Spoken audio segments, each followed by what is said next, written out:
Hello, and welcome back to another edition of the Mustachioed Chef. I started myself a little cheese snack, and I thought, cheese, we gotta start cooking. Anyway, tonight we're doing a staple, we're doing a classic. We're doing a little chicken Parmesan, or as my good friend Tom Haverford says, chicky pom pom. Now, this isn't that complicated, but there's a lot of steps to it.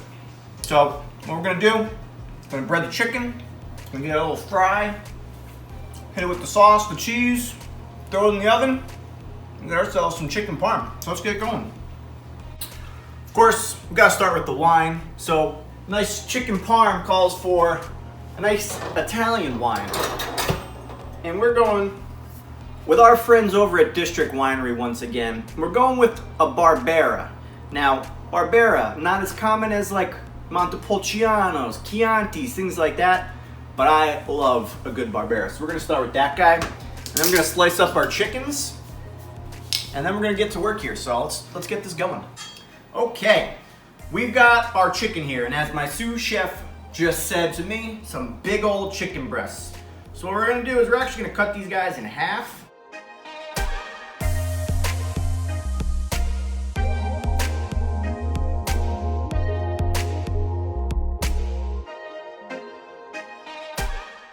We're gonna cover them with some plastic wrap, and we're gonna pound them out a little bit here.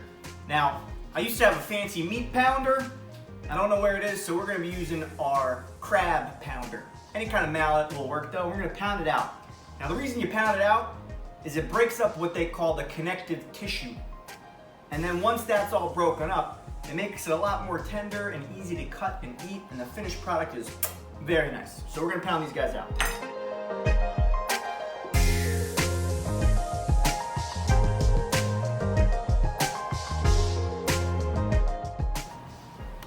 All right, so what we're gonna do is we're gonna take the chicken, we're gonna dredge it in the flour, then it goes into the egg wash, and then you hit it with the breadcrumbs, and that's your cutlet. That's how you get that good kind of coating on there. Now, chicken parm, it may not be the sexiest thing, but when you see it on the menu, you're like, you know what? I could go for some chicken parm. Everyone loves chicken parm, so let's go, let's make it up.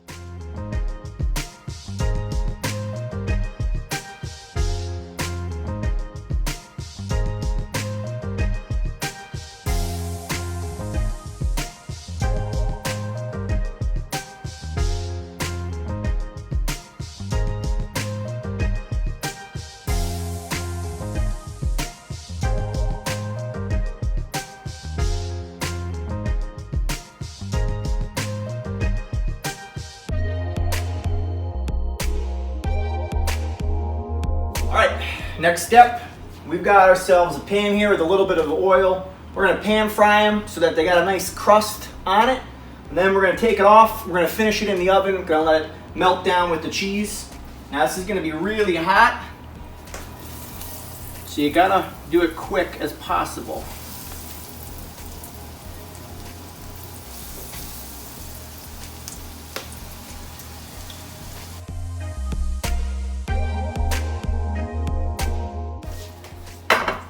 All right, first batch done. You can see the color on there, just right, flash fried.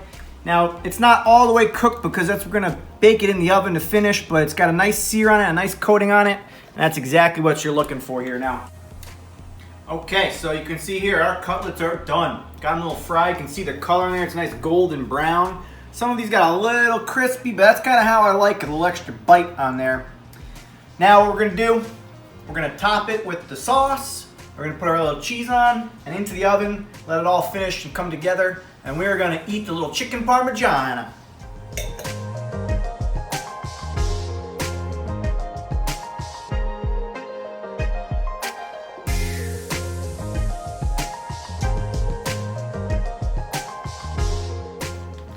All right, final step, we're gonna cheese these guys. Now, you can use fresh mutts if you want. I actually find the shredded turns out a little bit better. It's just a little more texturized. Sometimes when you bake fresh mutts, it gets really chewy and really stringy. Everyone loves the stringy mutts, don't get me wrong. But I think this just turns out a little bit better. So we're gonna hit it with the cheese.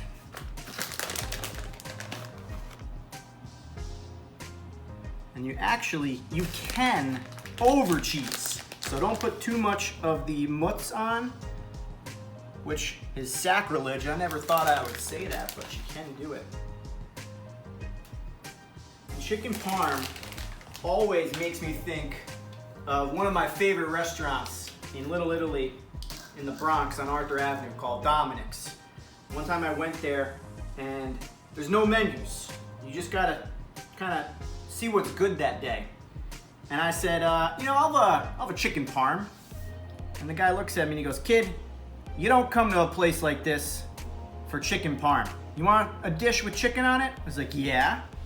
He's like, "You want red sauce?" I was like, "Yeah." He's like, "All right, we'll whip you up something good." I still don't even know what it was that he made. I think it was chicken cacciatore, but I don't even know. Oh, you guys have noticed, I'm hitting with the signature Pecorino Romano. Come on, you think we're going an episode without getting a little pecorino in here? Oh, it's good pecorino. Pecorino's good tonight. Okay, we've had our chicky pom parm cooking about 10 minutes, 375. Melt the cheese, finish cooking the chicken. Let's take a peek here.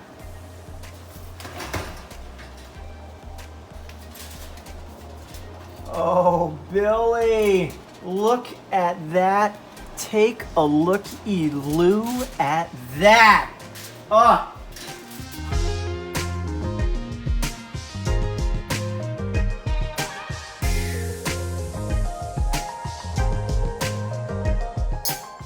All right, it looks fantastic. Just gonna jump right in here. Actually, before I jump right in here, I'd like to again thank our friends Roback. Phenomenal clothing. Go out and get yourself some Roback. It's helping the Mustachioed Chef. Let's just jump right in here. The chicken's cooked perfectly. It's breaded nicely.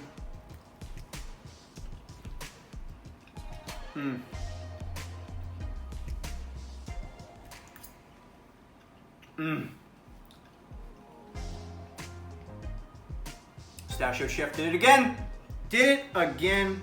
It's delicious. The cutlet is nice. The seasoning is just right.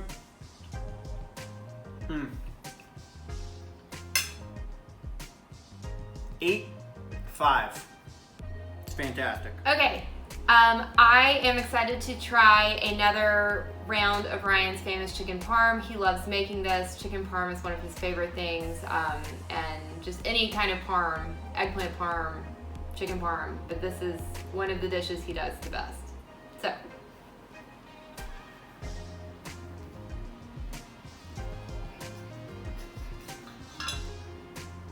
Get some more sauce on it. I'm not, for the first bite I'm gonna not use the penne, but I love mixing the pasta in with it. It just, all the carbs and the proteins and the flavors all together.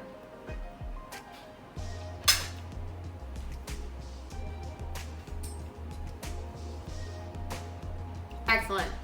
The pan fry is perfect. It's very crisp, but the oven bake has made it very tender and juicy, and it's gotten all the flavors to come together really well. I'm gonna give this an 8.7.